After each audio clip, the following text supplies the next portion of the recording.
नमस्कार, आप देख रहे हैं R Hindustan news R Saxena के साथ। जिला फिरोजाबाद से ब्यूरो चीफ प्रशांत कुलश्रेष्ठ की खास खबर।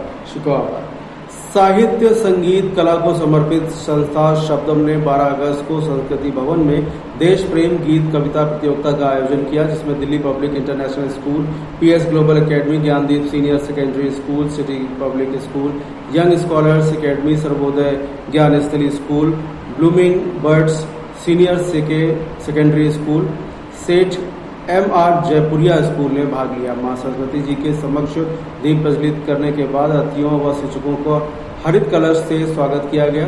शब्दम अध्यक्ष किरण बजाज ने अपने संदेश में कहा कि राष्ट्रभक्ति के गीतों को स्वतंत्रता संग्राम में महत्वपूर्ण भूमिका निभाई थी।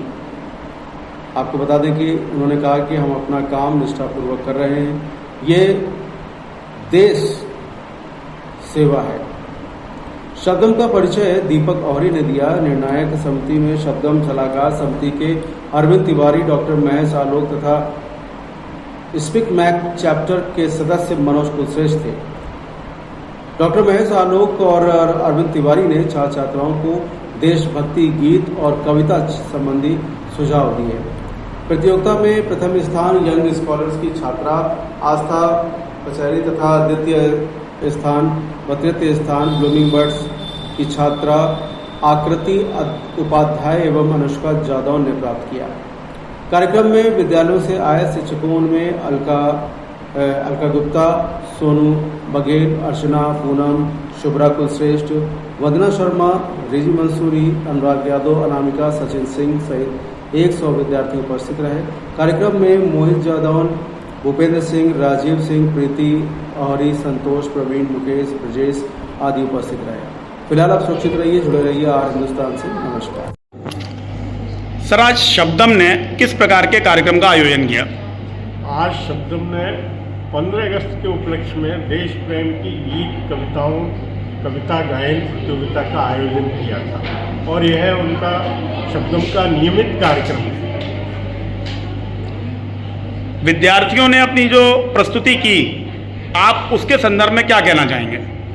विद्यार्थियों ने बहुत अच्छी प्रस्तुति की। देशभक्ति की रचनाएं थी सारी, लेकिन और अच्छी रचनाएं चयनित की जानी चाहिए थी। उसके लिए शिक्षकों को कहा भी गया है कि और अच्छी रचनाएं तैयारी करवा के। बहुत अच्छी रचनाएं थी, अच्छी प्रस्तुतिकरण था। जैसा अभी दिखाई दे रहा है कि आज का जो युवा है, या तो जैन जी है या जैन अल्फा है, वो सोशल मीडिया के माध्यम से ज़्यादा प्रस्तुति कर रहा है। आपको क्या अंतर लगता है कि किताबों से के माध्यम से पढ़ी गई कविता और सोशल मीडिया से सीखी गई कविता गीत में क्या अंतर हो सकता है? सोशल मीडिया पर भी जिन कवियों की कवित्रियों की देशभक्ति की रचनाएं वो बहुत अच्छी हैं, पर वो तैयारी नहीं की इन्होंने और तैयारी करनी थी। लेकिन फिर भी सोशल मीडिया की बनस्पत अगर किताब से आप देशभक्ति की रचनाएं कितने हैं, रामधारी सिंह दिनकर, मैथिली शरण गुप्त, सोहनलाल द्विवेदी, तमाम कवि हैं, श्याम नारायण पांडे, जिनकी देशभक्ति की ही रचनाएं हैं, तो उनमें से तैयारी करते तो ज़्यादा अच्छा होता और उससे ज़्यादा सीखते हैं बजाय सोशल मीडिया। धन्यवाद सर। आज शब्दम ने जो देश प्रेम गीत कविता प्रतियोगिता कार्यक्रम किया है, उसके संदर्भ में आपका क्या कहना है सर? देखिए, ये शब्दम का हर वर्ष का एक नियमित कार्यक्रम है।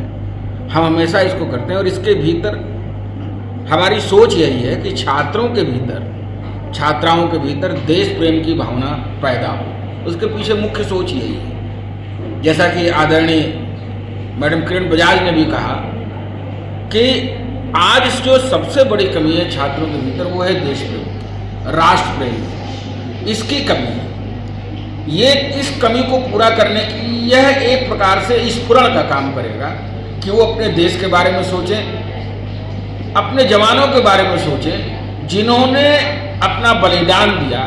और शहीद भगत सिंह हुए जो युवा थे, ऐसे लोग जो युवा थे, जो 20-25 वर्ष के, 18 वर्ष के, 19 वर्ष के युवा थे, उन्होंने इस देश को स्वतंत्र कराने के लिए अपना बलिदान दे दिया। हंसते हंसते फांसी पर चढ़ गए, चाहे आज़ाद हो। तो यह सोच, यह भाव इन छात्र छात्राओं के भीतर पैदा करना इस कार्यक्रम का मुख्य उद्देश्य यही है। धन्यवाद सर।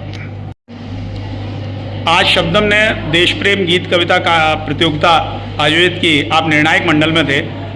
आपको निर्णय देते समय कितना मतलब चैलेंजात्मक आपके लिए रहा? बहुत सही पूछ रहे हैं आप। एक्चुअली क्या था कि ये जो बच्चे हैं जैसे तो भरे हुए हैं, उनमें पूरा जोश था।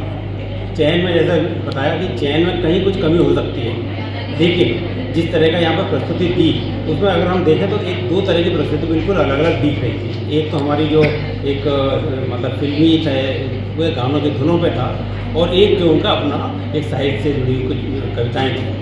तो दोनों तरह की कविताओं को एक अलग करते हैं। तो जब हम देख रहे थे कि उनमें फिल्मी धुनों पर आधारित जो प्रोग्राम थे, जो गाने थे, उनमें कहीं कुछ कमी रह जाती थी। उनके तो ताल को लेके भूलना उसमें कोई प्रॉब्लम नहीं था, लेकिन उसमें कुछ कमी थी।